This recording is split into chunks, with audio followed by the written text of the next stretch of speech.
തിരുവനന്തപുരത്ത് സ്വകാര്യ ബസ് ഡ്രൈവറെ കിളിമാനൂർ പോലീസ് ക്രൂരമായി മർദ്ദിച്ചുവെന്ന് പരാതി. Kilimanoor SHO B. ജയൻ അസഭ്യം വിളിച്ചത് ചോദ്യം ചെയ്ത് ബസ് ഡ്രൈവർ അർജുനെ പോലീസ് ജീപ്പിൽ വെച്ചും സ്റ്റേഷനിലെത്തിച്ചും കൂട്ടം ചേർന്ന് മർദ്ദിച്ചുവെന്നാണ് പരാതി.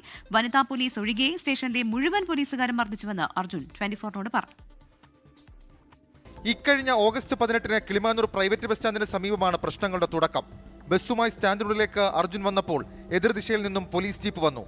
അസഭ്യം വിളിച്ചത് അർജുൻ ചോദ്യം ചെയ്തതോടെ SHO B. ജയൻ അർജുനെ ബസ്സിനുള്ളിൽ നിന്നും ബലം പ്രയോഗിച്ച് വലിച്ചിറക്കി ജീപ്പിൽ കയറ്റി. ആദ്യം പോലീസ് ജീപ്പിലിട്ട് തല്ലിച്ചതച്ചു. നിലവിളിച്ചപ്പോൾ സീറ്റിൽ വിരിക്കുന്ന തുണി വായിൽ കുത്തിത്തിരികി വീണ്ടും മർദ്ദിച്ചു. പിന്നാലെ സ്റ്റേഷനിലെത്തിച്ച SHOയുടെ മുറിയുടെ തൊട്ടടുത്തുള്ള CCTV ഇല്ലാത്ത മുറിയിൽ കൊണ്ടുപോയി വളഞ്ഞിട്ട് മർദ്ദിച്ചു. മാത്രമല്ല എല്ലാവരും കൂടെയാണ് ഇടിച്ചത്. എന്ന് പറഞ്ഞാൽ അവിടുത്തെ വനിതാ പോലീസ് മാത്രമേ ഇടിച്ചില്ല, ബാക്കി എല്ലാവരും കൂടെയാണ് ഇടിച്ചത്. മുഖത്ത് കുനിച്ചേർത്തിയാണ് ഇടിച്ചത്. പരിക്കേറ്റ അർജുൻ ആറ്റിങ്ങൽ വലിയകുന്ന് ആശുപത്രിയിലും പിന്നീട് തിരുവനന്തപുരം മെഡിക്കൽ കോളേജിലും ചികിത്സ തേടി.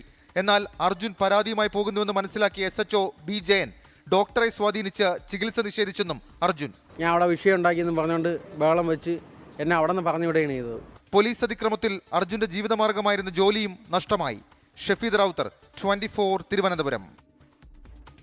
ലോകത്തെവിടെയായാലും ഏത് സമയത്തും 24 വാർത്തകളും ഓഗ്മെന്റഡ് റിയാലിറ്റി പാക്കേജുകളും എക്സ്പ്ലെയിനറുകളും വിശദമായി കാണാൻ ഞങ്ങളുടെ YouTube ചാനൽ നിങ്ങൾക്ക് സബ്സ്ക്രൈബ് ചെയ്യാം.